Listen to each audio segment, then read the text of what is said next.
Hi, everybody. I am here with Yohaun Gable, and he is here to talk to us about his experience because he is one of the survivors of the holiday farm fire. Him and his friend were camping at Blue River Reservoir the night that the holiday farm fire really ignited and took off.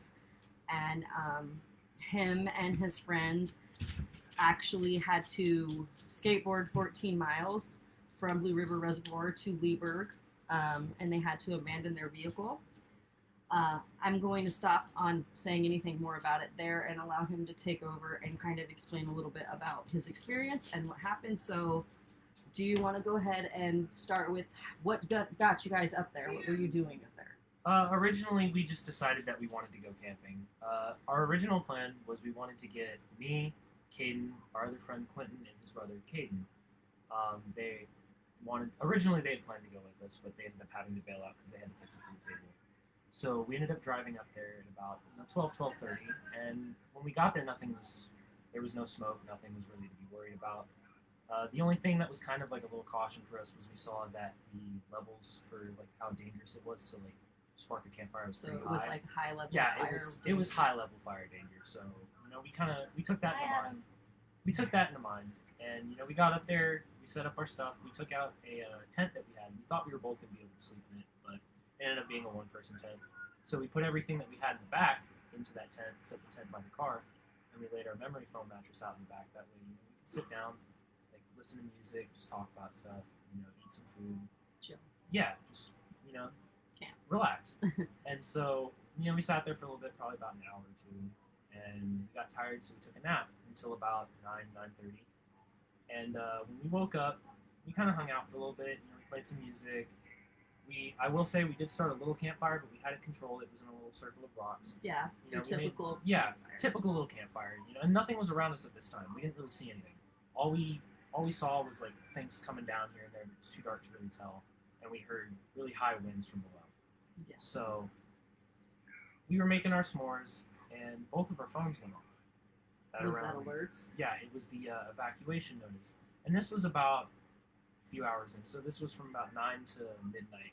Is when we were kind of doing our thing. We get the evacuation notice, and we start going down the road towards Mackenzie Highway, and we look to our left. That's coming down the Blue River Reservoir entry. Okay. Yep, and we looked to our left, and everything was burning at least 100 yards out. It wasn't that far, and we barely made it out of the reservoir road and got onto the Mackenzie Highway. But when we got there, both sides of the road were blocked by two trees. We managed to get around one heading towards Springfield. However, about 100 feet in front of that one was another bigger tree. And this was about where? Literally right by Christmas Treasures. Which was where we ended up having, And so we called 911, and our original idea was try to get the very far edge of the other tree that we couldn't get around with the ratchet straps and try to pull it back. With the truck. Yeah, but the ratchet straps instantly snapped. I've never seen that happen, but they instantly snapped. And we were freaking out. 911 had told us they didn't know how long it was going to be until help got there, so we kind of had to wait. And we ended up parking our car in the lot of Christmas Treasures at the safest spot we could find. And we sat there, and we ended up passing out from 2:30 in the morning to 8 in the smoke. And inside of the truck. Inside of the truck, yes. And somehow we woke up, and we tried to make a path, because there was a little, when you got out of the car, there was a little gate on the other side of the street that led down to this little forest area where properties were. Well, we opened that gate, and we were trying to make a path, and while we were, the keys fell out of Caden's pocket. And they ended up getting buried in the ash. We don't know where, but we spent at least... So while you were trying to make a pathway from the fallen trees and the debris to get out on the highway, he lost the keys. Yeah. Oh, God. Which was the worst part, right? No. We get back to the car, and he realizes we lost the keys, and we spent 3 hours looking for those keys. Breathing in the smoke. It wasn't that bad up where we were at the time, because like I said, the fire had just kind of moved down the hill. When we woke up, everything around us was just ash. It wasn't, there were some things here and there that were on fire, but it wasn't that bad. And because of the fact that we were breathing in so much smoke, we ended up having to say, screw this, we can't stay up here that long. And so we grabbed our 2 longboards. The only You guys two. are regular skateboarders, right? Yeah, no, we like to just go around and cruise everywhere. You Yeah. know, we've done a lot with our boards, but we decided that. You didn't know it would save your life one day, did you? Oh, absolutely not. No, but I can say that now that it has, I'm not getting rid of it. That thing is being hung up on my wall. I don't care. But we decided to take them because we couldn't find the keys and we were breathing in too much smoke. And we later found out as we were skating down that it wouldn't really matter anyway because there were still trees that had fallen and some of them were starting to spark on fire. So we couldn't even get around those, which would have been even worse. Which means we would have had to left the car. We would have had to have left the car in the fire again, Yeah. which would have been worse. So we skated from about mile marker 44 to mile marker 30. Which is right between Vita and Leeward, right? Yeah, right about. And while we were skating, we were going around, all of this debris. We were seeing a bunch of different cars just on fire. Things were, you can tell some cars just completely exploded. And so we get to about mile marker 30, and I see me and Kadin. We see some firefighters about 100, 200 feet out. And we're in the fire at this point. We are completely dead face in the fire. It was like noon, and it looked like midnight, and the air was just blood red, completely blood red. And we see these firefighters. At first, we thought it was another tree in the road on fire. So we were like, God damn it, we have to go through this again, except it's going to be worse. And so we're skating towards it, and we pass this old lady. She was in about her 80s, and she was on a walker. Her name was Maggie. And she didn't even have a mask. And so when we had gotten to her, and we had realized that we were seeing blue lights in the smoke, and we knew it was firefighters, Kadin had me go up to the firefighters and tell them, hey, we got 2 people over here. And he laid her down with his backpack on the road. That way she wasn't standing and having to walk. And I went up to the firefighters, I notified them, and then I helped them move all the branches and all the stuff that was in the road out of the way. And Captain Deedon, shout out to that man. He went over and he helped me pick up that lady, put her in the front seat of that car, and then he picked up Kadin and he drove us to the Lieberg Fire and Rescue Center. And when we were there, we waited for a little bit. We called Kadin's mom and let him know what happened. Everything was all right. This was about 12:30 in the afternoon, around closer to 1, I would say. And, we get his phone call going. Everything's going good. We get in the back of the ambulance with Maggie, and we start heading towards her. And one of the things I will say is, when we were in that ambulance, Maggie looked at me and Kadin, and she said that if we had not shown up, that she absolutely would have died in that fire.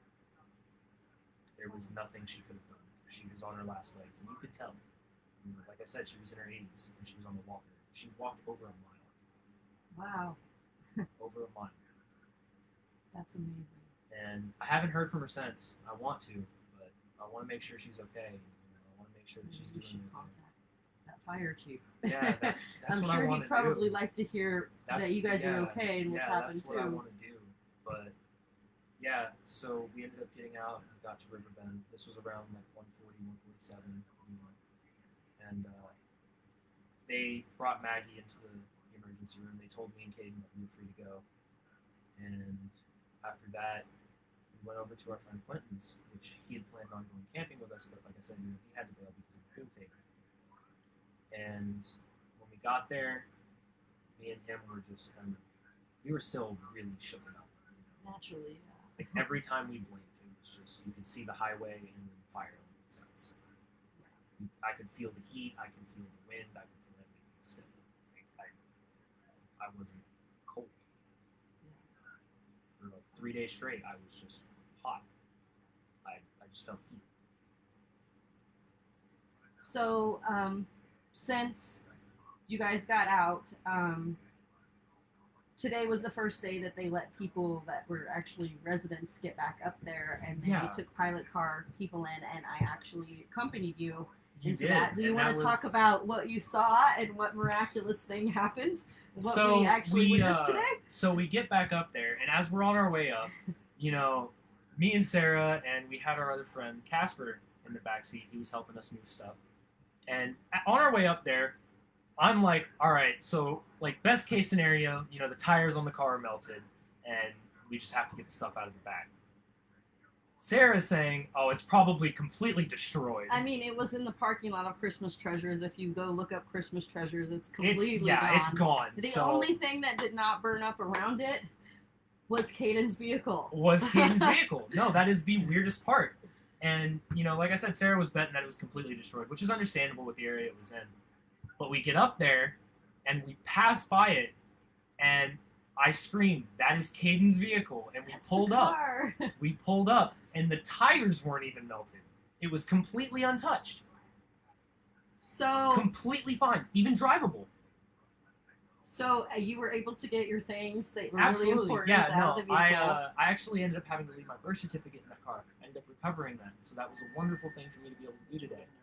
Yeah. Because I actually have an appointment to go get my ID on the 20th of October, and then I'm supposed to fly out to Texas to go have a job opportunity down there on the 21st of October. Well, thank you, Texans, for helping us in Oregon. We Well, appreciate I mean, it. you know, my pleasure, but at the same time, it's what I've been taught to do. You know, I've been taught to help other people. That's just how I am. It's not a big deal to me.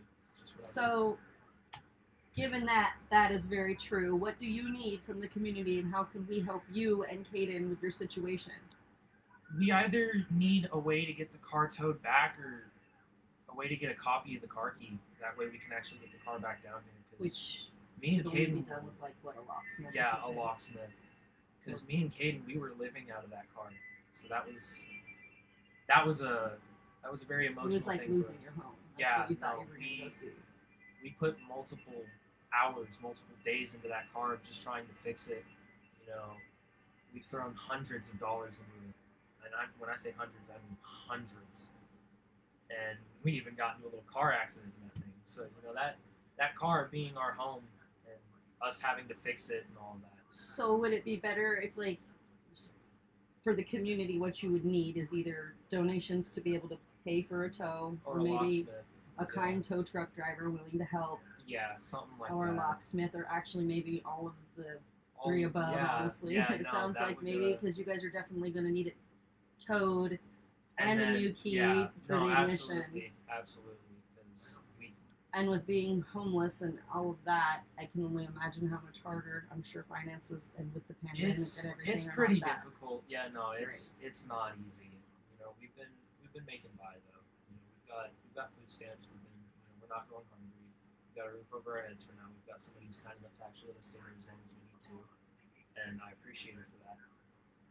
And so, you know, like I said, we've been making by, but it definitely has been difficult. There have been rough days. It looks like there might be a silver lining, though. Yeah, Get people to rally behind you as you're out there Well- saving lives while nearly dying yourself. Well, hopefully. I mean, I'm not like asking anybody to do anything, but if they're willing to help, that would be absolutely appreciated. Is there anything else you would like to share? To the people out there who think that they can't do anything because they don't have the willpower or the strength to do so, I was a prime example of that. And when I woke up the morning after we had passed out in that fire, something had told me I was not going to die that day. Something told me that I was worth more than that. Something told me I should not give up, and I'm going to tell you the same thing. If you feel like you can't do anything because you don't have the strength, or because you don't have the determination to do so, you absolutely do. Just push on. Just push through it. Make it through the night and the day ain't so bad. Awesome. Thank you, Yohaun. I appreciate your time. Of course. Peace out, guys.